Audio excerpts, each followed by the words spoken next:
All right, let's pick back up at Wisdom of Solomon, chapter 7, and verse 7. It says, "Wherefore I prayed, and understanding was given me. I called upon Yahweh, and the spirit of wisdom came to me." So that's how you got the understanding, through the spirit of wisdom, which is the Holy Spirit, the spirit of Yahweh Bashem Yahweh Shai. Okay, so that's what we need to have understanding. And Adam got that when Yahweh breathed in the breath of life into him. But he didn't do that to Eve. So she didn't have that wisdom, knowledge, and understanding. That's why she went looking towards these other philosophies to get wisdom. Okay? Same thing our women do today. Run off after these other doctrines, trying to be wise instead of listening to the true doctrine of Yahweh Bashem Yahweh Shai. Okay, let's go to 2nd Ezra, chapter 3, verse 5. "And gavest the body unto Adam without soul, which was the workmanship of thine hands, and didst breathe into him the breath of life, and he was made living before thee." Okay, so Adam had a body. He was alive, but he was spiritually dead before he got the breath of life breathed into him. Okay, and that's when he basically became living. And we can get that. And let's go to Proverbs.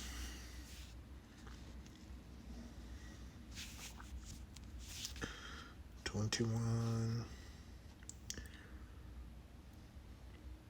No, that's the wrong one.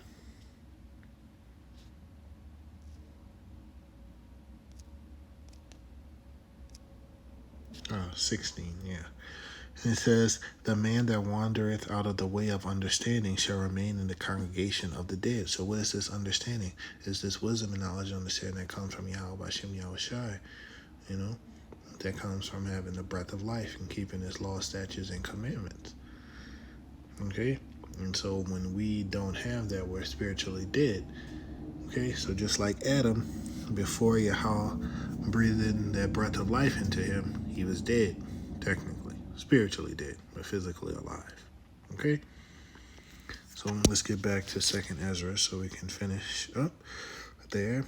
Verse 6, "And thou leadest him into paradise, which thy right hand had planted before ever the earth came forward." Verse 7, "And unto him thou gavest commandments to love thy way, which he transgressed, and immediately thou appointest death in him and in his generations, of whom came nations, tribes, peoples, and kindreds out of number." So it's when Adam sinned that death was appointed, because Adam was the leader.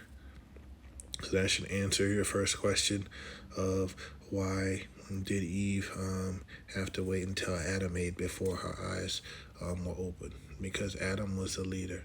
Adam was who the law, statutes, commandments were given to, and who the breath of life was given to. It wasn't given to Eve. Okay? That's why you had to wait. So if Adam didn't eat, we wouldn't be in this predicament. But let's look at a precept.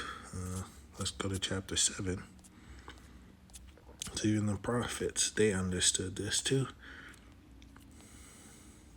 Let's go down to verse 48. It says, "O thou Adam, what hast thou done? For though it was thou that sinned, thou art not fallen alone, but we all that come from thee." So, because Adam sinned, now we all fall. But if he didn't, then we wouldn't be in this state. But it was meant to happen. How do we know that? If you scroll farther down, you'll see what the angel said unto Ezra. Verse 57, "Then answered he in me and said, This is the condition of the battle, which man that is born upon the earth shall fight, that if he be overcome, he shall suffer as thou hast said. But if he get the victory, he shall receive the thing that I say." So, get the victory. All right, let's go back to Blue Letter and get 1 Timothy. All right, 1 Timothy 2:13, it says, "For Adam was formed first, then Eve, and Adam was not deceived." So he knew the whole time that it was wrong. He wasn't tricked. Eve, the one who lacked the wisdom, was tricked. That's why women are so susceptible to these philosophies and doctrines of this world, because they're easily deceived. We're supposed to be their covering, but they're just out there without a covering. The same two. The terrible two. the authors of chaos. Esau and Eve. Back at it again. Verse 14, Adam was not deceived, but the woman being deceived was in the transgression. Exactly. We're set up over them for a reason. All right, let's go to Ecclesiasticus chapter 25, verse 24. It says, of the woman became the beginning of sin, and through her we all die. Yes, she was the first one who let sin creep in, and she led her husband into it. Okay? Verse 25 said, give water no passage, neither a wicked woman liberty to gather abroad. Because yes, we're supposed to maintain control over our women, but because we live in this it's basically a lawless society, because it's not following the law, statutes, and commandments of Yahweh Hashem Yahushai, and it's going against it. So their laws are basically lawless.